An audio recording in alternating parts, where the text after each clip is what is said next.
Friday. Quinn. Okay, look. If I thought my sudden allegiance to honesty would make me feel confident, I was wrong. If I was an honest dumbass the day before, I was a freaking piss-scared dumbass on Friday. I'd talked my game, but now I had to follow through with it. First things first. I called the police. I had to start from the beginning. I was there. I looked up the right number and extension, and I made the call in the kitchen, shaking, holding the window frame with one hand and staring out into the sliver of street I could see from there. The phone on the other end rang, and rang as if the damn thing was testing me, trying to get me to hang up. But I didn't. "I'd like to make a statement," I said when someone finally picked up. There was a loud sigh. "Okay, about what?" "The Rashad Butler incident. I saw what happened and I'd like to make a statement."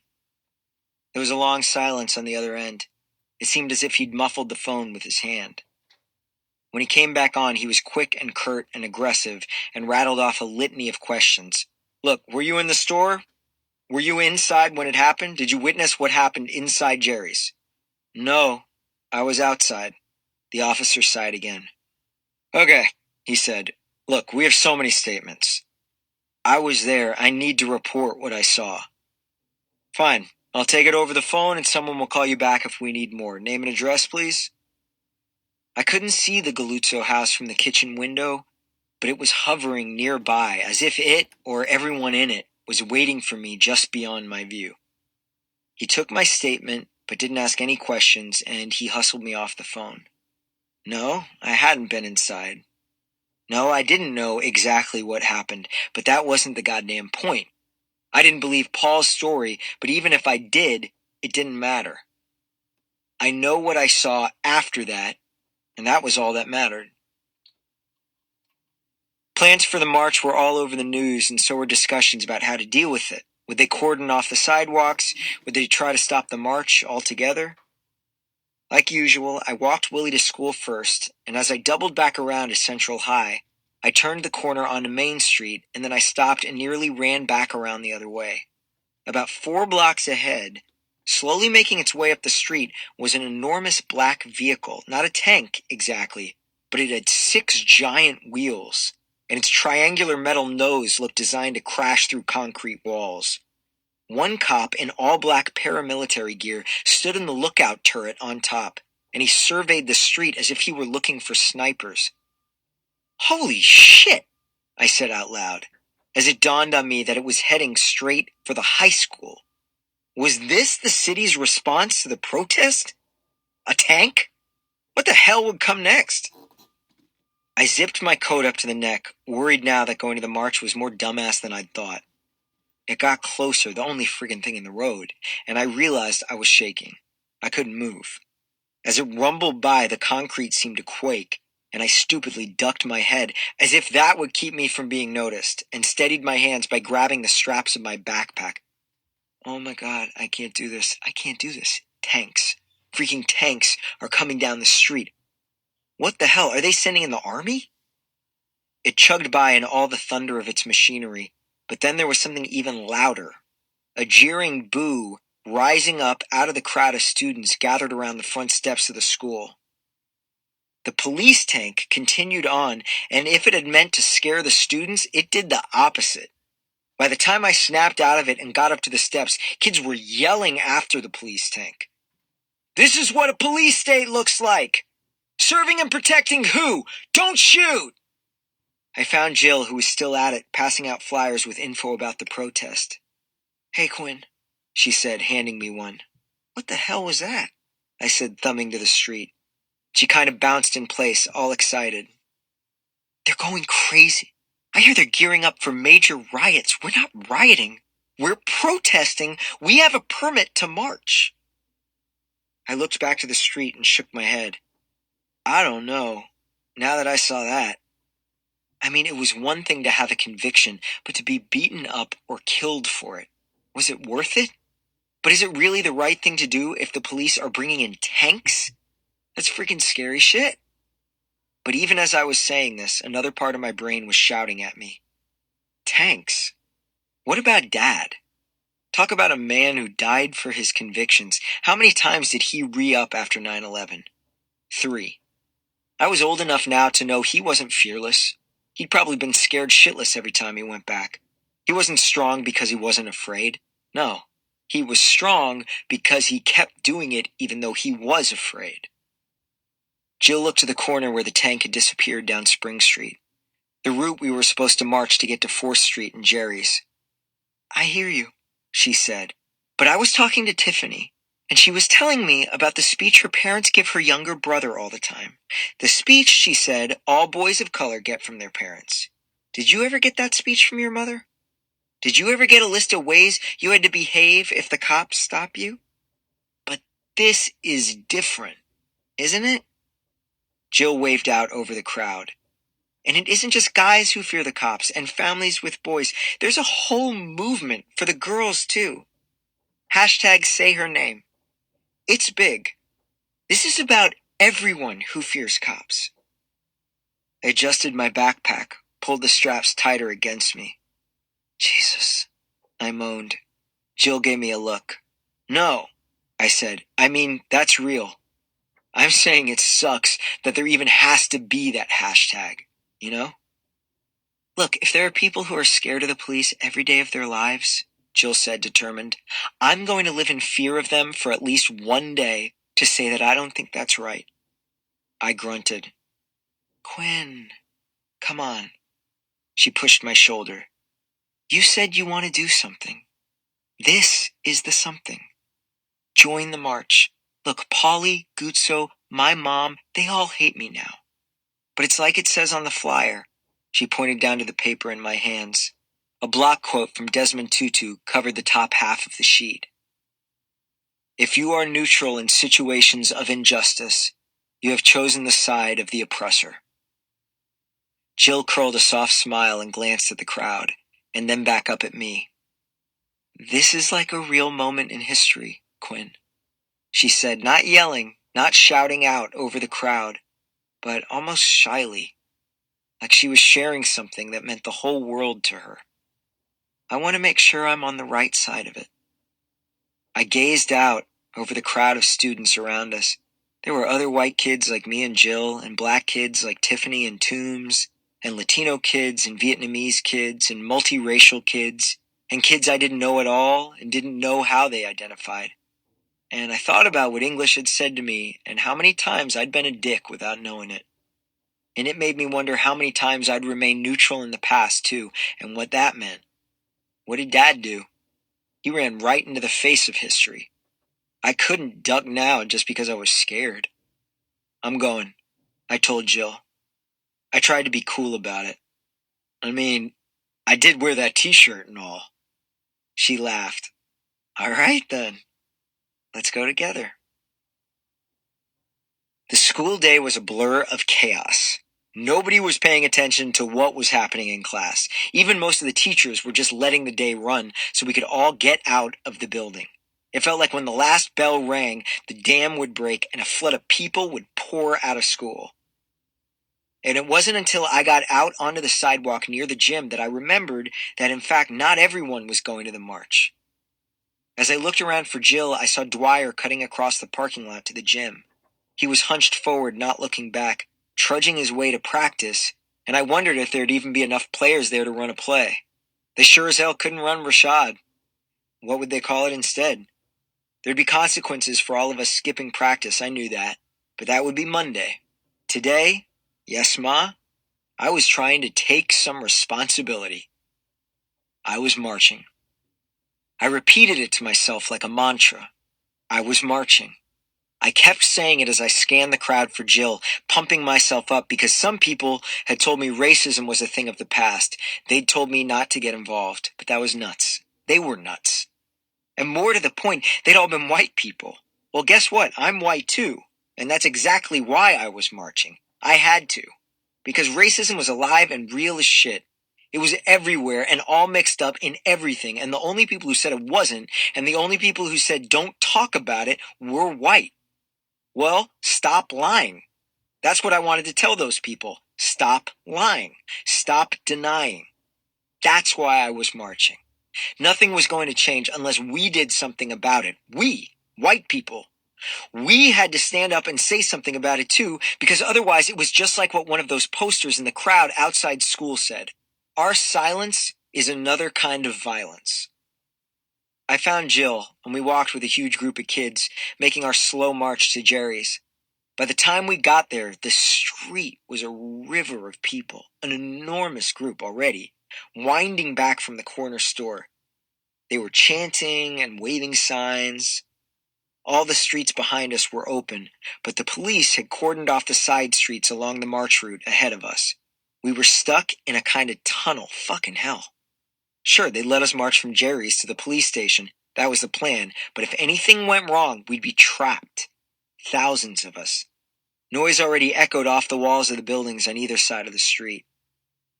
There were thousands of cops, too, or what might have been cops.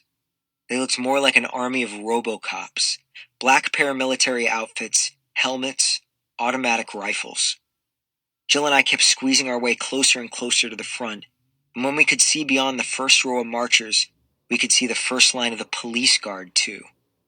With the row of police tanks, like the one I'd seen that morning, and the rank upon rank of infantry, I swear it looked a lot less like Springfield and a lot more like Kabul.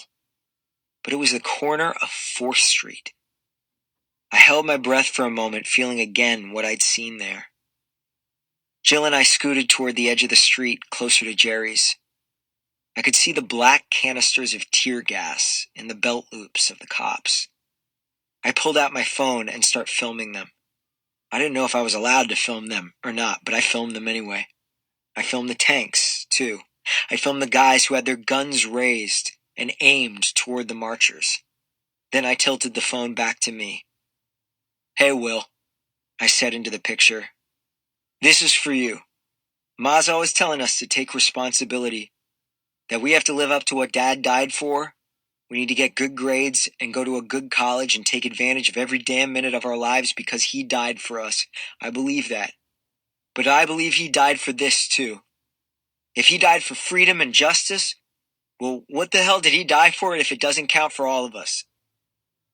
Someone was blowing a whistle up front, and I hit stop. People shouted instructions through a bullhorn. Jill pointed, excited.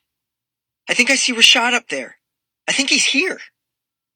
We tried to edge our way a little closer to the front line, and with all the camera crews hovering and people watching us on their TVs back home, I wondered if anybody thought what we were doing was unpatriotic.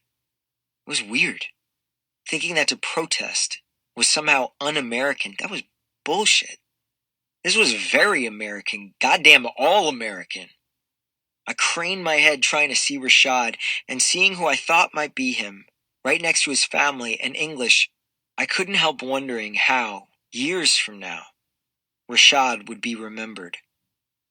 The kid at the front of a march, speaking truth to power, standing up for injustice, asking only to be seen and heard and respected, like the citizen he was. Would he be thought of as the all-American boy? But as the march began and we trudged forward, shouting along with the people around us, "Springfield PD, we don't want brutality!" I just wanted to see Rashad, the kid who went to school with me. Rashad, English's friend. Rashad, the guy walking along with his family, the son they were probably all just grateful was alive. The march wound its way from the west side back into Central.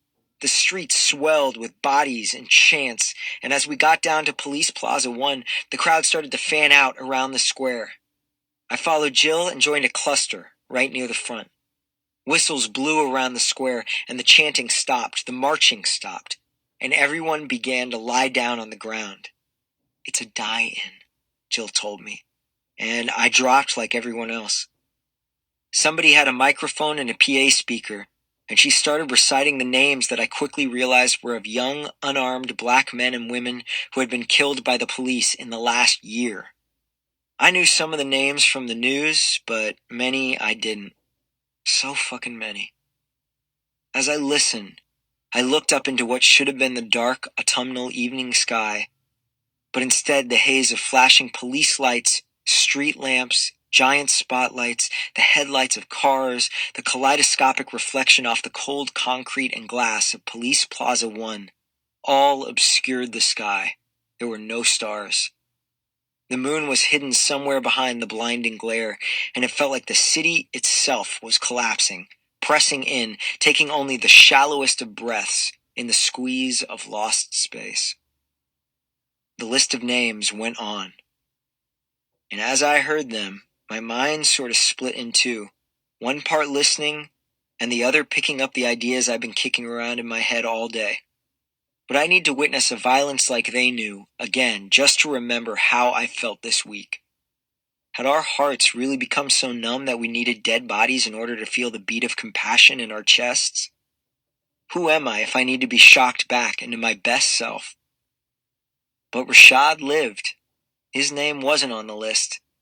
And thank God it didn't have to be, for all of us to be here in Police Plaza.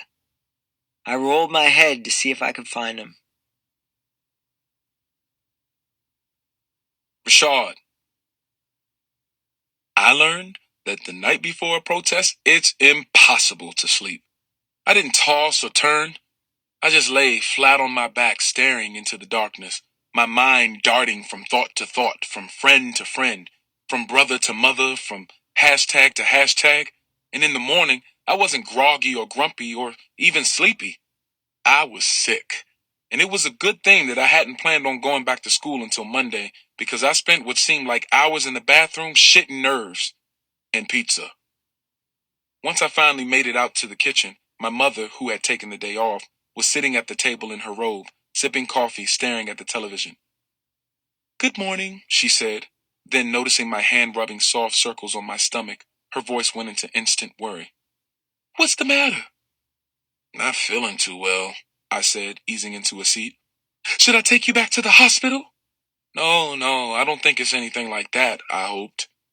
Ma got up, pressed the back of her hand against my forehead, then to my neck. "No fever, that's a good sign," she said, relief in her voice. She grabbed the kettle off the stove, lifted it to make sure there was water in it, then set it back down. She turned on the flame. "I'll make you some mint tea," she added, reaching up into the pantry to grab a tea bag and a mug. "I bet it's just your nerves. You keep 'em buried in your belly. Got that from your daddy." "What you mean?" "I mean, whenever you get nervous, your stomach acts crazy," she said. "Your father has the same problem. He can eat anything. Seems like his gut is made of steel when it comes to food. But when he gets nervous, he's a mess." I never knew this about my father. Maybe because he never seemed like he was too nervous about anything. I mean, besides that story he told me about him shooting Darnell Shackelford, I had never even known my father to show any sign of fear. But this new information got me thinking. He was sick earlier in the week, said something didn't agree with his stomach. So maybe the thing that didn't agree with his gut was what happened to me. Police brutality. Maybe. Or maybe it was just seeing me in pain. Or maybe even knowing somewhere deep in the pit of his belly that I was innocent. Ma set the tea in front of me, then sat back down. We both sipped from our mugs and watched the news. Everybody was talking about the upcoming protest, which was scheduled to start at 5:30. Clips of military vehicles rolling past as reporters talked about hopes for a peaceful demonstration. Police officers already dressed in military gear. I had seen it before. I had seen it all the other times there were protests in other parts of the country, other cities, other neighborhoods. I'd heard Spoonie talk about it because he and Barry had taken buses to other cities to march. He had been tear-gassed before and told me it was like someone rubbing an onion on your eyeballs and then pouring hot gasoline down your throat. The words riot and looters were being thrown into the conversation too. My picture next to Galuzzo's, flashing across the screen, the footage of the arrest looping. Experts arguing, "This isn't the first time this has happened. But until we have an honest conversation about prejudice and abuse of power in law enforcement, it won't stop. And unless you've been a police officer, there's no way to know how difficult a job it is. Law enforcement isn't perfect, but there are more good examples than bad." "Is Dad coming?" I asked, holding the cup up. The steam snaked up into my nose. Ma pursed her lips. "Baby, I don't even know. I woke up in the middle of the night, realizing he wasn't in the bed. When I got up to check on him, I found him standing at your door, peeking in at you, like he used to do when you were a baby. I didn't disturb him. I just crept back to the room. I was surprised he even made it up this morning for work, let alone a march. I was awake. I wish you would have knocked, I said, also surprised that he had been watching me in the first place. I wondered. Maybe he was reliving what it was like to leave me every day to be a cop. What it was like to love something enough to do anything to come back to it. Yeah, well, you know your father. Did he say something about it this morning? No. He just went to work early, didn't say much of anything. Kissed me as usual and told me to be safe, but that was it. So, we'll see. The smell of mint suddenly turned my stomach. Or maybe it was what my mother had just said, which made me imagine that Dad had given her the talk. You know, never fight back, never talk back, keep your hands up, keep your mouth shut, just do what they ask you to do and you'll be fine. Dad's guide to surviving the police. Dad's guide to surviving a protest. Dad's guide to surviving Dad. Whatever it was, my stomach started hiccuping again, jumping around like I was possessed by something nasty.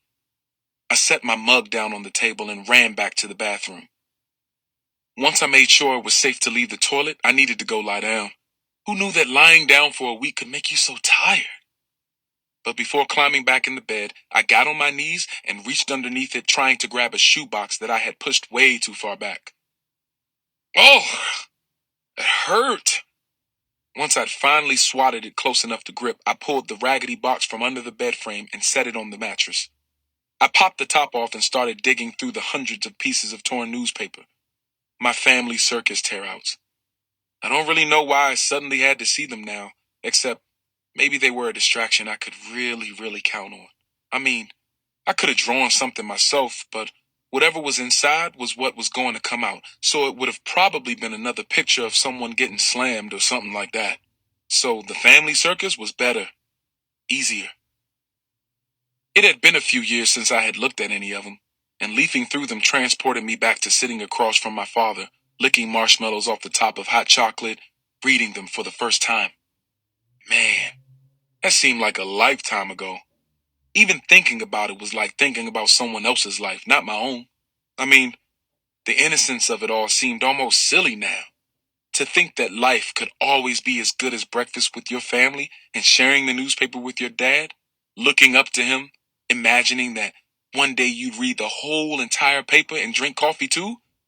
To think that my life could be as perfect as Billy's. I flipped through a dozen tear-outs, then another, and then I froze. Between my fingers was the one of Billy talking to his mother.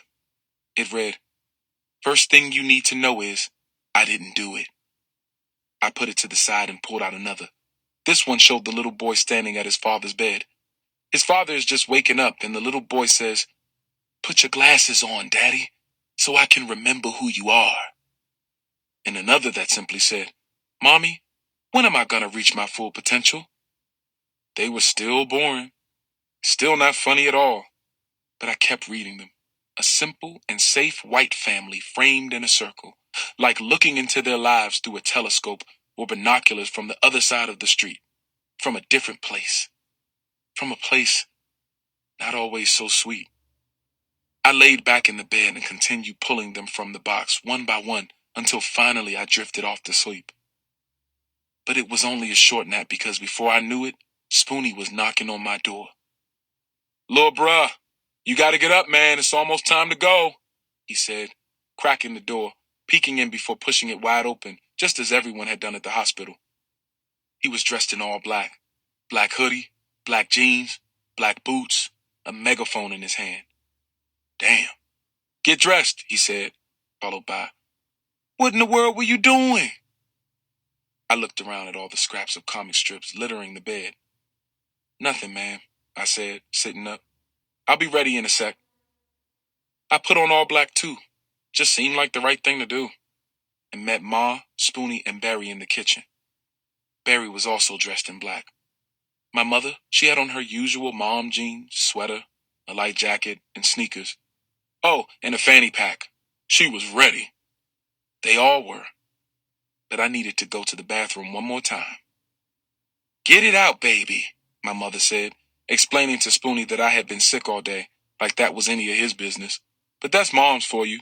Funny thing is, I didn't even have to go. There was something else I wanted to do. In the bathroom, I stood at the sink staring at my reflection. I brought my hands to my face and slowly peeled the tape and bandage back, revealing my nose. Still swollen. There was a knot on the top, a lump that changed the way my whole face looked. I turned my head sideways. Bump looked even worse.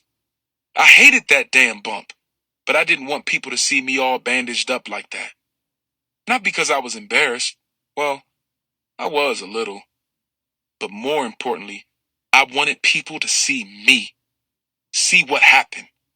I wanted people to know that no matter the outcome, no matter if this day ended up as just another protest and Officer Galuzzo got off scot-free, that I would never be the same person. I looked different and I would be different. Forever. When I returned to the kitchen, my mother instantly began to tear up.